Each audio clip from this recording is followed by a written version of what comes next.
Hello and welcome to another episode of Sci Cam. Today we're having a special episode to talk about this year's Nobel Prizes. I'm Michael Quinterio, and joining me as usual is Sonia Dunbar. Hi Sonia. Hello. And in fact, Sonia is going to be starting us off with, I believe it's a Nobel Prize in Medicine? Indeed, it's the Nobel Prize in Physiology and Medicine, to be specific. And this year, in 2015, it's been awarded in two halves. It's not entirely uncommon for the Nobel Prizes. The first half has been awarded to Dr. William Campbell and Professor Satoshi Omura for their discoveries for a therapy against roundworm parasites. So these parasites cause diseases like river blindness, and many of them don't have any effective treatments for these diseases. And what Professor Omura did was look to microorganisms to help us find a treatment. And he managed to isolate a culture of microorganisms that seemed to be effective in having anti-parasitic properties. Dr. Campbell's work then comes in isolating the compound responsible for this anti-parasitic property of the microbes that Professor Omura had cultured. And the compound in question is known as avermectin. You might actually have heard of it if you have read about any of these sorts of diseases. And it's been developed into the first effective treatment that will hopefully go on to help eradicate river blindness and various other parasitic worm-based diseases. The other half of the prize was awarded to Professor Yu Tu, who has turned to plants to help find a treatment for malaria. And those of you who have watched this show regularly know that I can generally be found talking about plants. So this is the half of the prize that I'm going to focus on today. But a little bit of background first. So malaria is a disease caused by parasites of the group Plasmodium. Although most people are probably more familiar with the transmitter of the disease rather than its cause, which are mosquitoes, particularly Anopheles mosquitoes. According to the World Health Organization, nearly half of the world's population are at risk of being infected with malaria. And in 2013 alone, there were 198 million cases of malaria. It's characterized by cold sweats followed by high fever, sort of cycling every 2 days. And these symptoms, as well as the fact that there's a delay in showing any symptoms actually after initial infection, is all down to the life cycle of the parasite. So once it's injected into the human bloodstream from the mosquito, it travels through our bloodstream to the liver. And once it's there, it replicates inside the cells of the liver until eventually it ruptures our cells, letting thousands of parasites into the bloodstream. From there, they then hide again and replicate inside our red blood cells, periodically breaking out of those host cells to invade fresh red blood cells, and that's what causes the cycling fevers. This method of replication is unfortunately incredibly ingenious. While inside cells, the parasites are completely evading the immune system. They can't be detected. And even in the journey between liver and blood cells, the parasites actually coat themselves in pieces of the broken cell membrane to evade detection by our immune system. So where do plants come into this story? Well, chemicals produced by plants have long been used to help treat malaria. And the first effective treatment came from cinchona bark in the form of the chemical quinine. In total, actually, the bark of several species from this family have yielded about 30 different chemicals that are still used in treatments for all sorts of conditions, including, for example, heart disease today. It was the Quechua Indians, natives of South America, that mastered the use of this medicinal bark long before they shared the knowledge with the missionaries that came to South America in the 17th century. Unfortunately for them, this generosity nearly led to the extinction of the vital tree during the 1860s, as there was a sort of gold rush for the incredibly valuable bark, particularly as people started traveling to the areas where malaria is more prevalent. Also, unfortunately, the story doesn't end there. This cure is good, but malaria evolves to resist treatments, and that is a growing problem, particularly in the 21st century. And with the cases of malaria on the rise and the emergence of this resistance to common treatments. This is where Professor Yu Tu and her team step in.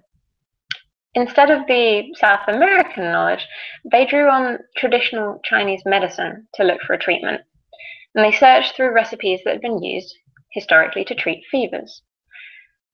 In their search, they discovered that one particular plant, known as sweet wormwood, or its scientific name Artemisia annua, appeared in several hundred of the recipes. Noticing this, they then tested an extract from the plant and found actually a fairly significant inhibition of malarial parasites in rodents. But the activity of the extract wasn't very consistent. Only sort of between 12 to 40% inhibition was seen in the various repeats of the experiment. So again, they looked at ancient literature, and Professor Tu and co found that actually there was a different method to extract the juice of this plant that involved using cold water rather than boiling it. And when they developed a cold extraction method, they actually achieved consistent results then with the extract. 100% of malarial parasites in infected mice were destroyed. They also repeated this in monkeys, and we're starting to build a potential cure here. So what then needs to be done is to actually try and isolate the active compound in this extract. And they did. It's called artemisinin, after the plant. It's interesting because it's actually a brand new class of anti-malarial agent.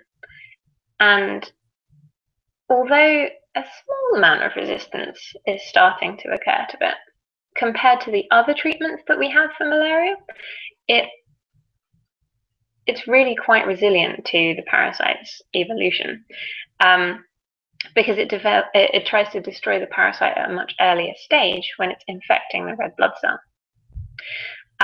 Again, though, the exact mechanism of its action isn't entirely known, but we do know it's incredibly effective. And currently, it is used in combination with other antimalarial drugs to try and help reduce the development of resistance to it. So, in total, artemisinin-based therapy has actually contributed to a significant reduction in mortality, particularly for children from severe malaria.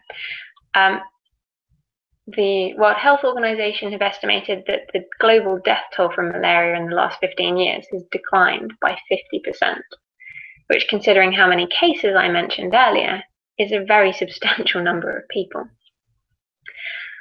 So this year's Nobel Prize in Medicine and Physiology then really has the potential to have benefited mankind and to continue to benefit mankind, particularly in areas where treatments are less easy to distribute. The majority of cases of malaria are found in Africa, and the same for things like river blindness.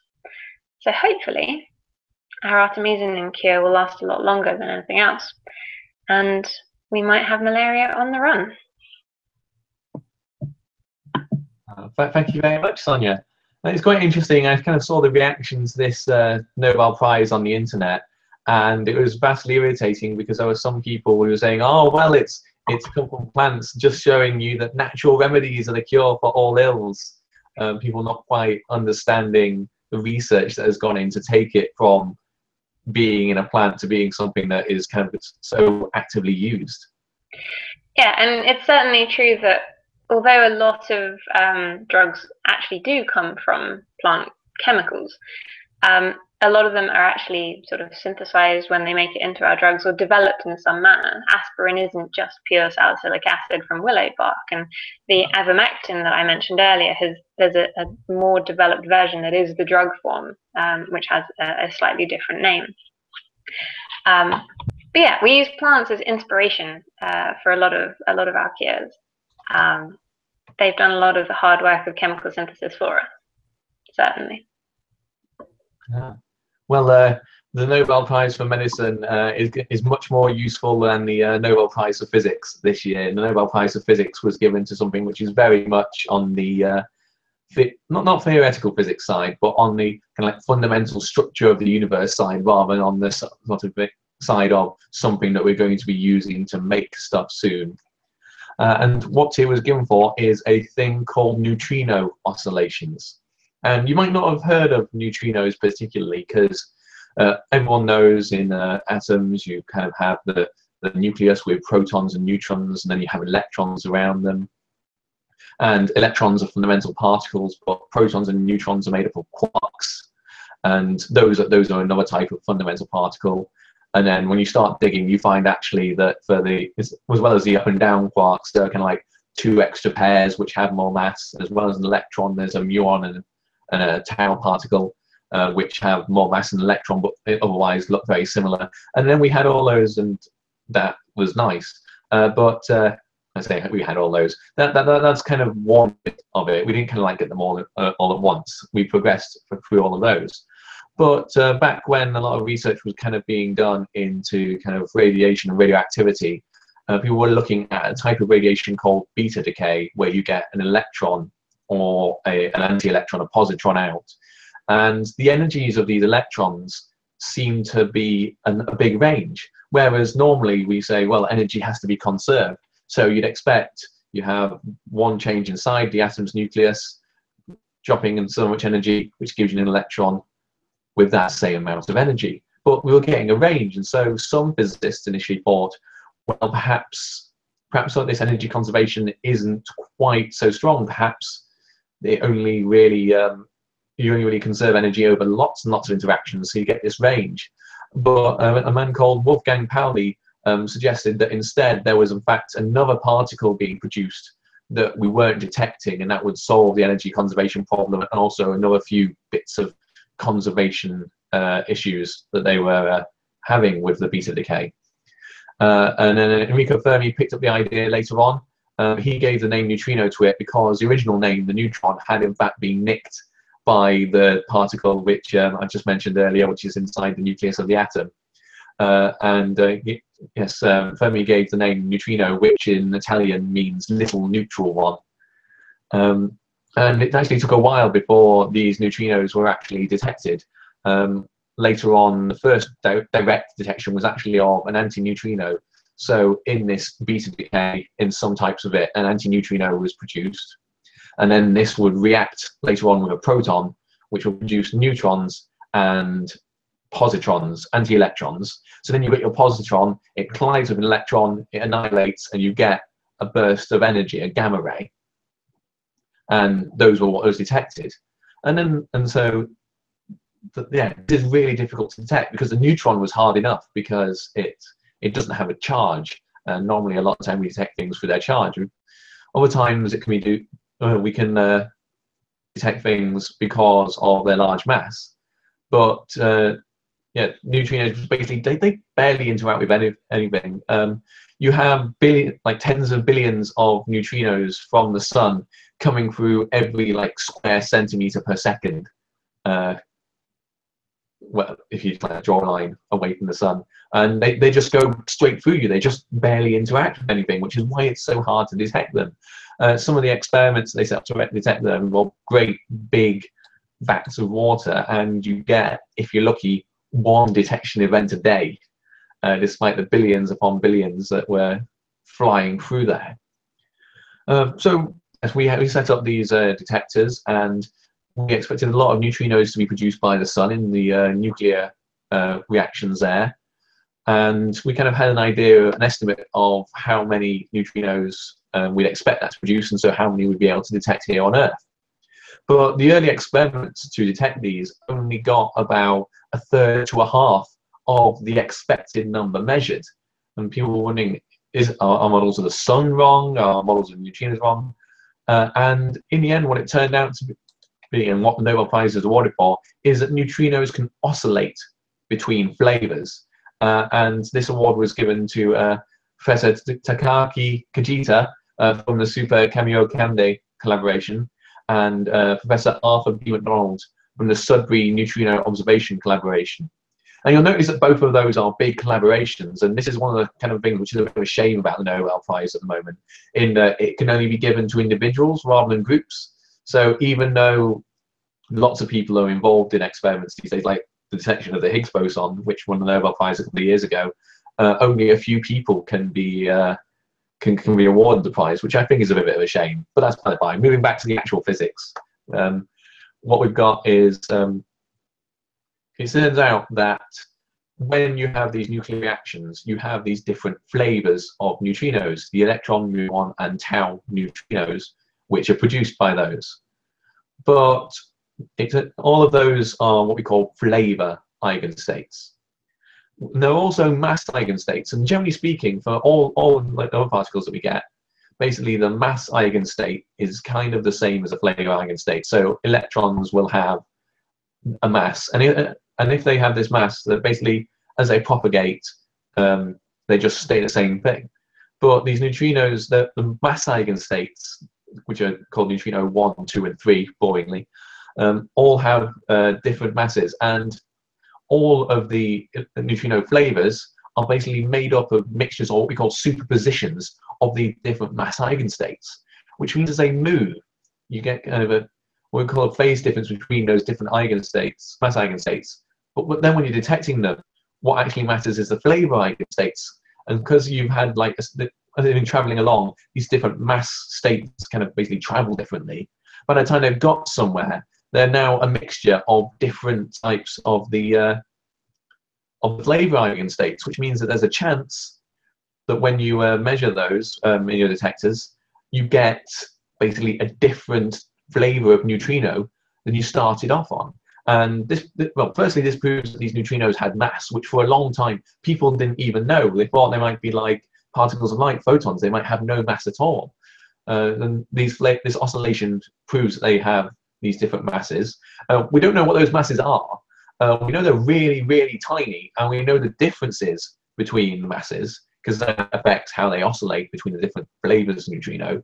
But we don't know the actual value of them. They're so ridiculously tiny because you know that electrons are light compared to atoms already. And if you add together the mass of an electron neutrino and a muon neutrino and a tau neutrino, then people reckon it's less than 1,000th of the mass of an electron. So really, really tiny. And they're very difficult to detect because they don't interact very well. And so what we have to do is basically in the Super Kamiokande collaboration, what happened is these neutrinos will very rarely interact with the water and produce an electron or a muon, but these will be moving really, really quickly through the water. And if you have a charged particle moving quickly through a material in which light doesn't travel at the same speed as a vacuum, it does in a vacuum, so something like water, then if the particle moves quicker than the speed of light in that material, the speed of light in the material is not the speed of light in a vacuum, it's the speed of light in a vacuum, you can't go faster than, just in case you're worried about that. That's something that confuses people often. If the particle is going that quickly, you effectively get a kind of electromagnetic radiation equivalent of a sonic boom, which is called Cherenkov radiation. And this is very directional. You can tell from it which direction your particle was going in very easy. And at the Kamiokande and Super Kamiokande experiments, they basically measured this Cherenkov radiation and could see that it pointed back at the sun, which was useful because we were expecting a large number of neutrinos to be produced in the sun. But also get a better idea of the number of that. And the submarine neutrino observation collaboration, instead of using water, they use what's called heavy water, where the hydrogen atoms actually have instead of just being a proton with an electron, they're a proton and a neutron and an electron. And basically that gives you lots more ways for all of your different flavors of neutrinos can interact with water, basically knocking that neutron free. And this will also end up giving you a burst of gamma radiation, which you can measure. And so with these two experiments, they've basically been measuring these things, and this allowed them to calculate kind of like the ratio of different types of neutrino. And using that, we can see the oscillation that it kind of like fits into the big theory of how they oscillate, which is affected by matter, which is really interesting. They oscillate naturally when they're going through a vacuum space, but they'll also oscillate differently between these neutrino flavors as they're passing through matter due to the presence of the electrons. And yeah, basically through this they've gone, yeah, these neutrinos definitely oscillate. They have this difference in mass. We end up with kind of this proportion of the different types of neutrino in our detectors. And the really interesting thing about this is you might have heard of the standard model of particle physics, which involves all of the electrons and anti-electrons and quarks that I mentioned earlier. And the Higgs boson was kind of like the final part almost of the standard model. But in the standard model, neutrinos were supposed to be massless, and they weren't supposed to do this oscillating at all. So now this is kind of like physics beyond the standard model. It's like, no, we've not got it right yet. We've still got all these interesting things to learn, and that's the part of what the experiments in the LHC are looking for, trying to kind of see other new physics like this that will allow us to go beyond the standard model and really kind of start to work out a little bit more about how the entire universe works. So yeah, in a way, it's not anything that is going to revolutionize medicine or anything like that anytime soon, but it just gives a better, basically an idea of a start that we do still have lots of work to do to really discover more about the structure of the universe. So there we go. Congratulations to Professors Takaaki Kajita and Arthur B. McDonald, and in fact all of their teams. Do you have any questions there, Sonia, about that? Or is that a bit too physicsy for you? I have to admit that the thing that I found most amusing was how the name got stolen. You'd think that there would be enough names to go around, really. Yeah. Well, yes. It's also incredibly interesting how you even attempt to measure something that tiny. Because, I mean, microscopes for looking at biological objects were sort of a huge development in terms of seeing the invisible. But you guys really are trying to see absolutely minuscule things. Well, they're so minuscule, it's hard to say whether you can say that they have a size at all. That's the kind of level we're getting down to here. And interestingly, talking about hard to detect things, neutrinos are one possible candidate in some theories of dark matter. So the fact that they do have mass means that they can, they might be able to fulfill that role, but we don't know. So much that we don't know. It's very definitely the astronomers and particle physicists who are really jumping with joy about this Nobel Prize. I'm more of a solid state physicist, so it's not quite my area, but still really, really interesting. And yeah, it's just really bizarre. One thing that we really don't get is why we seem to have these three families of everything. We have three electrons, the electron, the muon, and the tau. We have three pairs of quarks. We have three types of neutrino. Why? Why are there three? This is one of those things. Like I think we've mostly decided that there aren't four neutrinos. I think for a while there's a possibility that there were four, but I think that's looking increasingly unlikely these days from various measurements. So yeah, three does seem to be the magic number. We should also, of course, give a brief mention to the Nobel Prize winners that we haven't actually talked about today, because there were quite a few more Nobel Prize winners than just the medicine and physics prizes.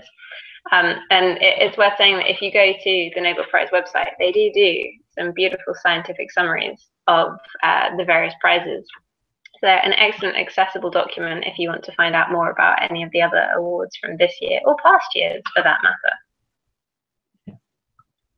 Yeah, so so of course we're not really going to get into the literature prize or the peace prize. That's kind of outside our remit. But yeah, so the Nobel Prize in chemistry this year, I heard some people complaining that the biologists have nicked it. That seems to happen a lot, but then again, biology technically only has physiology and medicine. The rest of biology doesn't exist. But this is DNA definitely Nobel Prize. that's clearly that.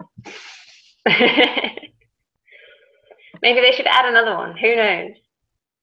But yeah, so that was for mechanistic studies of DNA repair, which I assume is kind of what happens when, like, actually between the chemicals when your DNA is getting repaired and how they move. But it's not really my. It's possibly even closer to yours. It is. I could just quickly have a check. Yeah, I distinctly remember it being very interesting in terms of it's a little bit complicated, our DNA, and how it ravels off and what it Really, actually. DNA was incredibly simple. Not really. Where is it? Let's see. I'm just finding the names. Here we go. Okay, so they've looked at a molecular level how cells are repairing damaged DNA. So we get a lot of DNA damage from all sorts of things. This is why you shouldn't, you should put sun cream on when you go in the sun and things like that. But it turns out that if you just sniff a piece of information like that, it's a bit of a problem, and you have to repair it in the correct manner so that you don't miss things out and try and change your genes, which is a terrible idea and sometimes leads to cancer. But there are a bunch of dedicated proteins and things that help deal with, at a molecular level, repairing it. So that's what they've started to look at, I believe, to how the mechanism actually works, which is very neat. Yeah, it's obviously really useful because, like, DNA repair is very definitely a direction that, looking into the distant future, we're going to have to go down if we really want to take medicine to the next level, I guess. No, another interesting thing, just as like complete aside, that this week also the WHO published a thing saying that eating processed meats like sausages and bacon and ham was carcinogenic. They would contribute to an increased rate of cancer. And this is something which lots of people have dealt with really well on the internet, but it's really frustrating because the way that they classify things is on amount of evidence, not on amount of harm. And so lots of people have been like, headlines is kind of like, bacon is bad for you as smoking and stuff like that. And it's been frustrating me because it's really not. I can't find it now, but if you, Cancer Research, I think it's Cancer Research UK, put out a really nice infographic which basically compared the amount of cancers that basically probably wouldn't happen if everyone in the UK stopped smoking and everyone in the UK stopped eating any processed meats. And the smoking one is so much bigger. And it's definitely Cancer Research UK. I have also seen the infographic. Yeah, maybe we can link it once we've finished broadcasting. What was that, sorry? Maybe we should link it once we've finished broadcasting. Yes. We will find that and link it for you underneath the video. So do look out for that. But we'll be back sometime next month with another episode. But until then, thank you very much for watching. Thank you. I spoiled that, didn't I? It was going so well until the end. Thank you very much for watching, and enjoy the rest of your day. Bye-bye. Bye-bye.